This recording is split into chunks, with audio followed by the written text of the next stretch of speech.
आहेच की 85.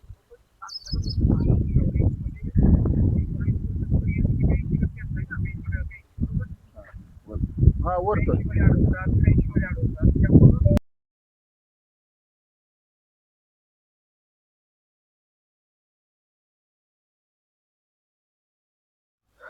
काय नाव आहे तुमचं? सुरेश दिनकर भंडरकर. अ, काय नेमका विषय काय आहे तुमचा? ही माती चोरीला गेल्याबद्दल 85 मधली. तुमचं पूर्ण नाव सांगितलं तुम्ही. गाव कुठलं हे? खुंटे खुंटे गाव. हा. खुंटे गावामध्ये हा गट नंबर किती आहे? 85. 85 मध्ये. बरं, ही माती चोरीला गेलेल्याचं तुमच्या निदर्शनास कधी आलंय? ही आम्ही इकडे लांब असल्यामुळे इकडे येत नव्हतो, त्यामुळे इकडे परत फिरत फिरत आल्यानंतर आम्हाला ही नजर अच्छा, ही अशी माहिती. नेलेली. बरं, ह्याची किती ताकद आहे का?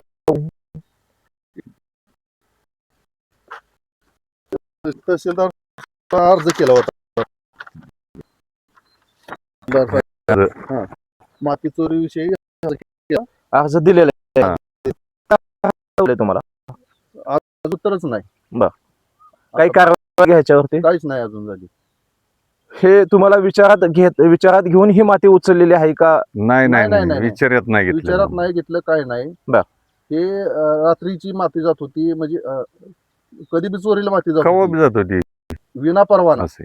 अच्छा, विना परवाना. हा. संबंधित ज्या व्यक्ती आहेत, ज्यांच्यावरती तुमचा हा आरोप आहे की ते तुमचे कोणी नातेवाईक आहेत का? हा हा, इथले भावकीतलीच लोक. अच्छा, भावकीतलेच आहेत. हा. ते सहहिस्सेदार आहेत हा. हा. आणि त्यांनी तुम्हाला विचारात न घेता हा तुमच्या हिश्श्यातील माती जी आहे हा ती विकलेली असा तुमचा आरोप हा आहे. हा नेमकी तुमची मागणी काय आहे? ते चौकशी होईल, त्याच्यावर चौकशी कठोर कारवाई होईल. कठोर कारवाई. हा. अजून नेमका काय विषय आहे याच्यामध्ये? त्याच्यामध्ये दुसरा विषय म्हटलं तर गट नंबर आपला 80. 84 बिन 85 मधली बी गेलेली. तिथं आपण रस्ता पूर्णपणे तो म्हणजे संबंधित सगळ्यात ठराविक शेतकरी आहेत का नाही, हा. त्यांची माती चोरी जाते म्हणून शेतकऱ्यांना असं थोडं तो रस्ता मुजवून टाकलाय, म्हणजे बंद केलाय. बंद केलाय. अच्छा, काय हा. मग रस्त्याच्या आडवणूक होते? चोरी होती म्हणून. अच्छा, चोरी होते म्हणून तुम्ही रस्ता थांबवलेला आहे? हा, थांबवलेलं. थांबवलेला हा. आहे. बरं, ह्यावरती तुम्हाला काय तसं संबंधिताकडनं काही विचारणा झाली का? नाही नाही, नाही कोणाकडून प्रशासनाकडनं काही तुमच्याकडं निवेदन किंवा एखादं नोटीस वगैरे नाही, दिली? नाही, नाही काहीच नाही. अजून काहीच हा. नाही. काय म्हणणं थोडक्यात सांगा तुम्ही आता. हे जी माती उचलली गट नंबर 84, हा. 85, 85. हा. 3 वर परत कठोर कारवाई. तुमची प्रशासनाकडे मागणी आहे? हा. मागणी.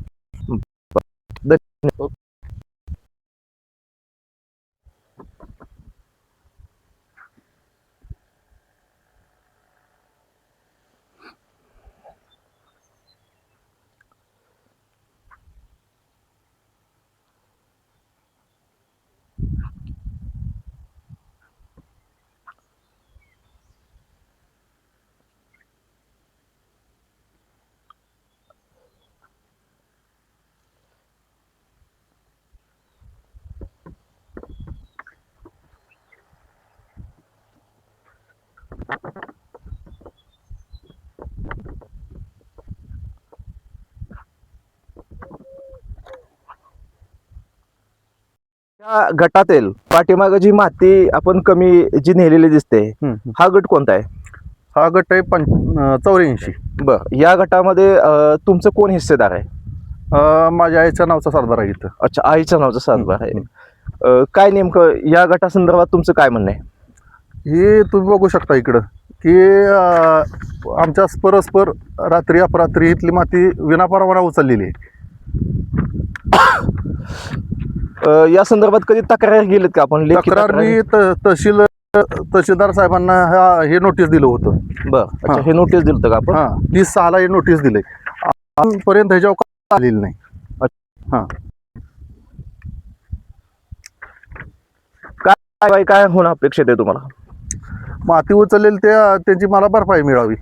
अच्छा, भरपाई मिळावी. हे कोण व्यक्ती आहेत? त्यांचं नाव का? इथले भावकीतलेच लोक इथे. त्यांची नाव सांगा. पोपट एकनाथ भंडलकर. अच्छा, पोपट एकनाथ भंडलकर. हा. तुमचं पूर्ण नाव काय? संदीप सुरेश भंडलकर. संदीप सुरेश भंडल. हे नात्यानं तुमचे कोण लागतात? ते चुलत भाऊ लागतात. चुलत भाऊ लागतात. हा, तुमच्या शेजारी कोण येथे उभे? हे माझे भाऊ आहेत. तुमचेच भाऊ आहेत, हे सख्य भाऊ आहेत. हा. अच्छा. ह्यांच्यावरती आपण कधी फौजदारी गुन्हा दाखल करण्याचा प्रयत्न असं काय केलंय का तुम्ही? नाही केलं. नाही केलं. तहसीलदारापर्यंतच लेखी तक्रार दिलेली हो आहे हो तुम्ही. त्याच्या पुढे अजून कुठलीही लेखी प्रक्रिया झालेली नाही. नाही. ठीक आहे. आणि किती एकंदरीत किती माती यातून गेली असावी असा अंदाज आहे? साधारण 7 ते 8 पांडाची माती गेली इथनं. साधारण अर्धा एकराची माती गेली. ह्या 84 मधनं. हा, आणि 84 85 मधून?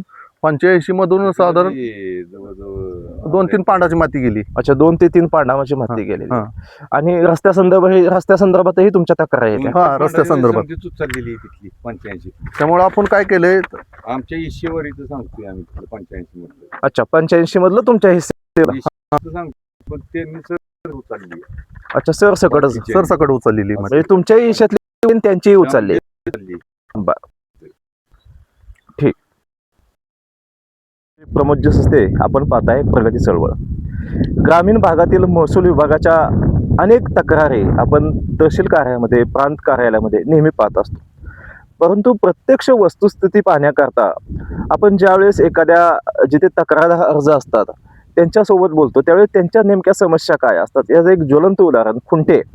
आज आपण फलटण तालुक्यातील खुंटे येथील 84 गट नंबर आणि 85 गट नंबर या ठिकाणी आपल्यासोबत जे बांधव आहेत त्यांच्याशी बोलतोय.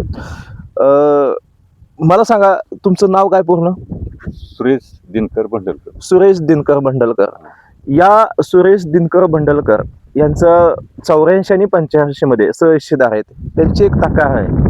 यांची तक्रार अशी आहे की या 84 गट नंबरमध्ये आणि 85 गट नंबरमध्ये ते सहहिस्सेदार आहेत आणि त्यांच्या हिश्श्यातील त्यांचे जे दुसरे सहहिस्सेदार आहेत त्यांच्या हिश्श्यातील माती, गौण खनिज हे त्यांना विचारात न घेता त्यांच्या चुलत भावाची नावं आहेत नामदेव शंकर भंडलकर, ते आजोबा आहेत, आणि पोपट एकनाथ भंडलकर. अच्छा, यांनी एक दस्त केला, पोकळ दस्त केला. आणि या पोकळ दस्ताच्या आधारे त्यांचं सातबारा नाव नसताना हे येथील माती, हे गौण खनिज त्यांनी उचललं कसं? आणि यामध्ये त्यांनी स्पष्ट असे सांगितले आपल्याला की हे रात्री बेरात्री हे गौण खनिज त्यांनी कुठल्याही परवानग्या न घेता हे त्यांनी विकलेलं आहे. म्हणजे त्यांच्या हिस्स्यातील जे गौण खनिज आहे, जी मालमत्ता आहे त्यांची चोरी झालेली आहे. शिवाय या हिस्स्यातून बाहेर पडताना अनेक अडचणी त्यांना, म्हणजे रस्ता अडवणं, अशा घटना घडलेल्या आहेत. त्यामुळं हा वादाचा विषय आहे. मला वाटतं त्यांनी लेखी अर्ज सुद्धा या ठिकाणी माझ्याकडे हा अर्ज आपण बघू शकता प्रशासनाला दिलेला आहे. पण लेखी अर्जावरती प्रशासन काम करेल ते प्रशासन कसं, हे आपल्याला नेहमीच माहिती. शासकीय काम आणि 12 महिने थांब अशी पद्धत आपल्याकडे असते. आणि मला वाटतं त्यामुळे हा प्रश्न अतिशय गंभीर झालेला आहे. सख्या चुलत भावामध्ये हा वाद निर्माण होण्याची शक्यता आहे. आणि मला वाटतं हा वाद प्रशासनाच्या दिरंगाईमुळे निर्माण होते. प्रशासनाने वेळेस दखल घेतली, ही गौण खनिज चोरी जर रोखली असती तर निश्चितपणे आज या सख्या चुलत भावामध्ये हा वाद वाढीस लागला नसता. निश्चितपणे एखादी जर गौण खनिजाची चोरी होत असेल तर ते प्रशासनाचंच काम आहे. आणि ते प्रशासन त्या ठिकाणी गंभीर नसल्यामुळं आज हा प्रश्न त्यांच्या वैयक्तिक कुटुंबामध्ये वादविवादाचा झालेला आहे. मला वाटतं यावरती फलटण तालुक्यातील तहसीलदार असो, प्रांत मॅडम असो, यांनी वेळीच लक्ष घालून हा प्रश्न सोडवला पाहिजे. नाहीतर बांधावरून वाद होतात. आज गौण खनिज ह्यांच्या हिश्श्यातलं चोरी होऊन सुद्धा, ह्यांच्यावरती अन्याय होऊन सुद्धा ह्यांना गप्प बसावं लागतंय. मला वाटतं हे महसूल विभागाचं अतिशय केविलवाणे चित्र आहे. आणि या व्हिडिओच्या माध्यमातून महसूल मंत्री बावनकुळे साहेब असो, मुख्यमंत्री साहेब असो, यांना माझं स्पष्ट म्हणणं आहे की शेतकऱ्याच्या व्यथा तुम्ही कधी जाणून घेणार आहोत.